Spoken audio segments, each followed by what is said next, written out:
Good morning, everyone. Welcome to OBC Midweek News. It's lovely to be with you today. Phil and Martin here to give you a few updates on what's been going on. And Martin, I think it's good to start with something that's working in the community at the moment, Churches Together, and a week of prayer that's going on. Yeah, it's the week of prayer for Christian unity that's observed, around the world, actually. Right. And just to say to people again, Orpington Baptist Church, although it's a Baptist church, is really committed to working in unity with other Christians in this town, especially as we reach out to the community, but praying for a deepening understanding of that unity, a commitment to working together. Yeah. I'm chairperson of Churches Together in Orpington, and it's a joy to see the way that unity has grown. It's one of the best things, isn't it, when churches come together? We see it throughout the calendar year of different events where we all bring together and focus on purely on Jesus and letting people know about Jesus. And it's great that these things are happening, Martin. But what exactly is happening? On the screen, people can see dates and venues. So today, Christchurch, 10 o'clock. Do you just turn up and people are there to welcome you and you pray together? That's right. It's in each church that I've chosen. There's a little prayer meeting going on, and you would be very welcome to go to any of them. Just this morning as one at Christchurch. Well, it's happened probably now. Finished now. Probably finished now.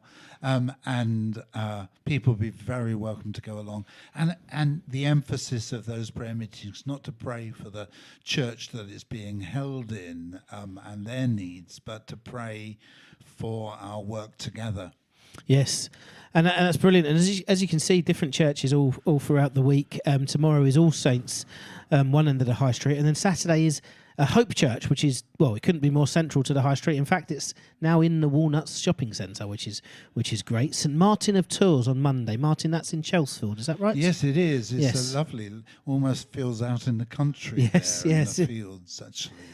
And each of these churches, as you think about them, are very different Christian traditions. St Martin Le Tours is High Anglican. Hope Church is New Frontiers. You probably couldn't get further polar opposites apart in terms of Christian tradition. No. But actually, we're Christians together. We believe in Father, Son, and Holy Spirit, and we want to work together, and we are working together. Absolutely. And just to say that picture at the bottom is not Orpington. I'd love it to be. No, I'd love our town to look as beautiful as that. Jerusalem, yeah. So that's great. That's great that's happening this week. And, it's January, so there's already, that we're already looking at different things throughout the year to work with Churches Together. And especially one of the highlights of Churches Together's year is the Good Friday Easter service, isn't it, in the town centre? Yes. And that's well and truly in the plans already to happen.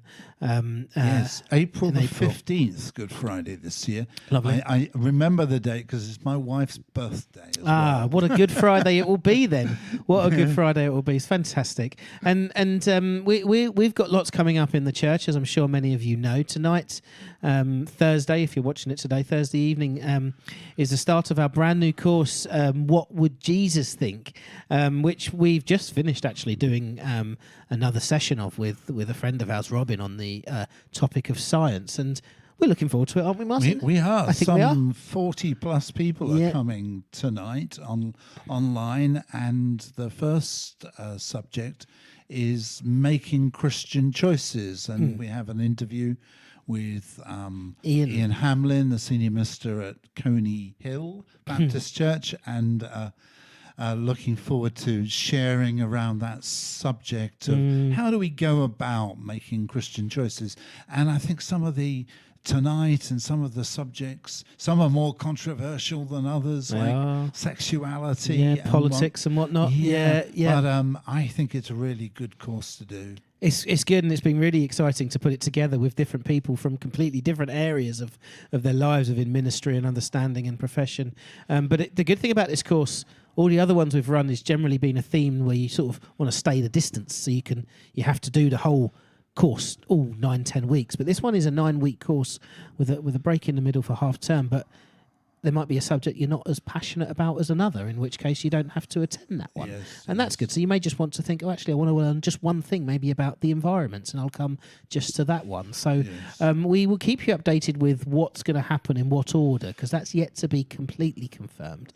But you're more than welcome just to sign up and come to one of the seminars rather than attend all of them. But we're really excited to be running it, actually, and it's posing us a lot of questions already, isn't it, Martin? Loads of things to think about, especially today's one with Robin, who's a neuropsychologist, professor of neuropsychology, at university. So just to say, this week is making Christian choices. Next week is why suffering. Suffering, yes. And the following week is evil. What about the problem of evil? Yeah. Actually, you're writing an essay about that, aren't I am, yeah. You're mentioned quite a lot, mate. Oh, really? Yeah. I'm not so sure that's a good thing or not. Yeah, no, I am. I'm writing an essay about that at the moment. And you know, those two seminars, Suffering and Evil, probably will have quite a lot of links together, I'd suggest. But again, two of our friends from other churches are joining us for those seminars, and they'll be really, really interesting. And I think what we want to reiterate with these courses is we're not putting it together to give you the answers. Yeah. That's not what we're doing at all. Actually, we're probably leaving us with maybe more questions, but maybe a bit of reassurance as well. But we want to discuss things together, and we'll watch videos at the start and then go off into breakout rooms. But we want to emphasize that people do have different opinions and different takes on scripture, maybe in different interpretations, but it's important that we listen to each other and we maybe understand each other a bit more, and maybe just learn together, and not just about personal opinion, but more importantly what the Bible says about it, and ultimately what Jesus said about it. So yeah, a real reminder that it's not us giving you the answers, but we want you to come along and be blessed anyway. So that's starting tonight, and we'll run for 9 weeks. Really excited, and excited too that my friend from Spurgeon's, my good friend David Hayward, is coming to talk and give testimony to us men on Saturday week, the 29th of January, for a men's curry night. And on your screen there, you can see the details. We've already got nearly 40 people signed up, which is really exciting. Yes. So a lot of curry is going to be made on Saturday. That's really good. And a lot of curry will be eaten as well, I'm sure. So David Hayward, just to say, is a friend of mine from Spurgeon's, and a lovely, lovely friend he is. He's also the minister in training at Tunbridge Wells Baptist Church. But before that calling, like I've had here, his previous employment was to be the aide to the Mayor of London for the last 20 years. So serving under Ken Livingstone, Boris Johnson and Sadiq Khan.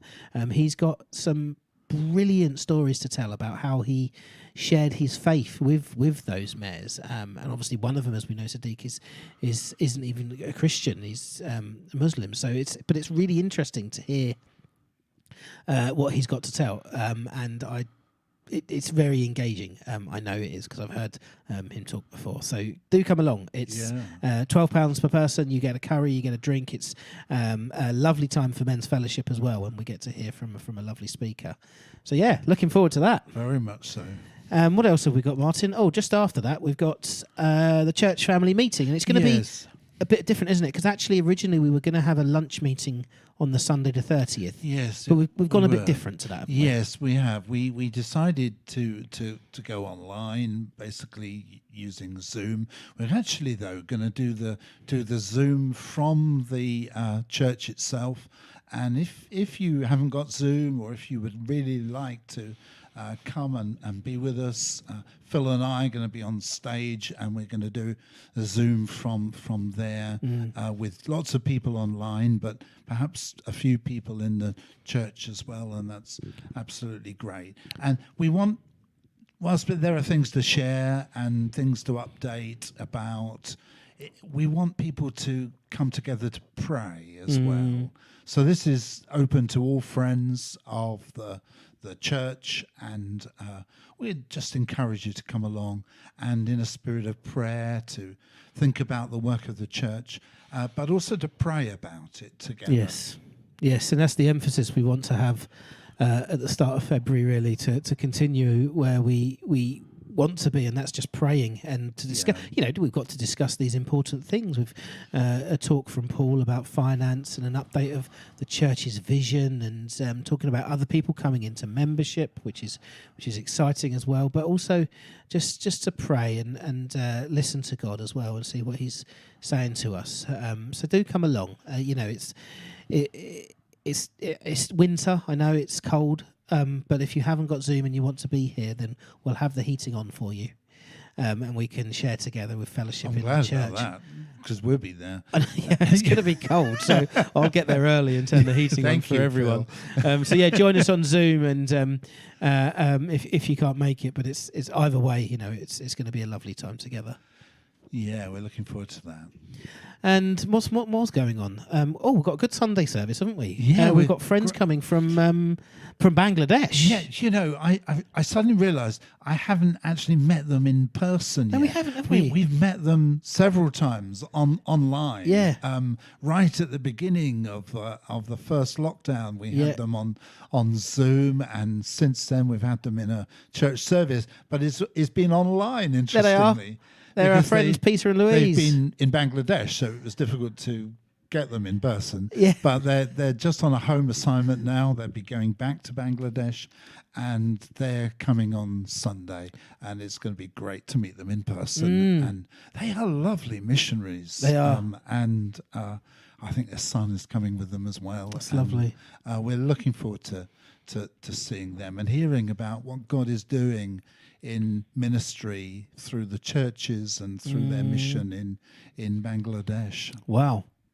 Well, that's going to be great on Sunday morning. Are they? So they're sharing with us. Are they preaching as well? Yeah, because Pete is a minister. Louise was a social worker before they went out, and Pete is very much still a minister in Bangladesh. So he's preaching, and Louise is sharing as well. And then we're going to have lunch together too. So that's great. Lovely. Well, not for the whole church, just a few of us. Yeah, really looking forward to that. Looking forward to meeting them in person, as you say. We've just been seeing avatars of them for 2 years on Zoom and whatnot. And the following week we've got someone else coming into membership, so that's going to be just as much of a blessing as it was welcoming Abby this past week. So there's lots going on in the church. Life groups are active. We're hearing updates from the government about restrictions sort of relaxing now. Yes. We'll talk further updates about that soon, actually, rather than do it now. But we are paying close attention to what's going on with numbers, and we want to reiterate that church is a real safe place to be, and we want you to feel happy and safe that you can come to OBC. Yeah, we really want. Actually, I was talking to somebody, and I think we're about 60% physically back. Though, having said that, a lot of people are new people amongst that 60%. Yes. We really would encourage you to think about coming back to church physically. We'll always be live online. We intend to keep that going always now. That's part of our ministry. But it'd be great to see you and to welcome you back to church. It would be. And if you've got any concerns, if you're watching this at home, for instance, and you're thinking, well, what about this? What about that? Give us a call. We'd love to talk to you and put your mind at ease about what our vision is in terms of safety going forward, and how we'd like to operate, and how we just want to reiterate that throughout this pandemic, the church has been a very safe place, and we will continue our safety measures as we go through. And we've got good ventilation here. We've got high ceilings. We can want you to feel really safe. Amen. We want refreshments to come back as well. We, as Martin said, 60%. We want to grow to 100. But if you've been to our church pre-pandemic and you've stopped coming because of the virus, then we want you back. Yes. We do want you back. We really do. So just get in touch and come and see us. I tell you what I've liked this last few months, particularly Martin, has been hearing the encouragement of people that have been blessed online. that actually haven't been close enough to get to church. You've been getting Yes. emails, haven't you, of people that have really benefited from our online ministry. So it's great that can continue too. Yes, and not just in Orpington or even in the UK, though we know lots in a wider way too, but from around the world. I think of that. I had that email from that lady and her daughter in Pakistan, another one from a lady in Finland, lots from Africa, different countries there, and India. It's a real joy to be able to be ministering not just to Orpington, but as a church to be reaching out around the world. And of course, with Peter and Louise coming from Bangladesh on Sunday, that emphasizes it too. Brilliant. It's great that this ministry continues, and the church is fully alive and really wanting to bless everyone. So do come along, and if you can't come along, be in touch. It'd be great to hear from you. Yeah, absolutely. Take care, everyone. God bless you.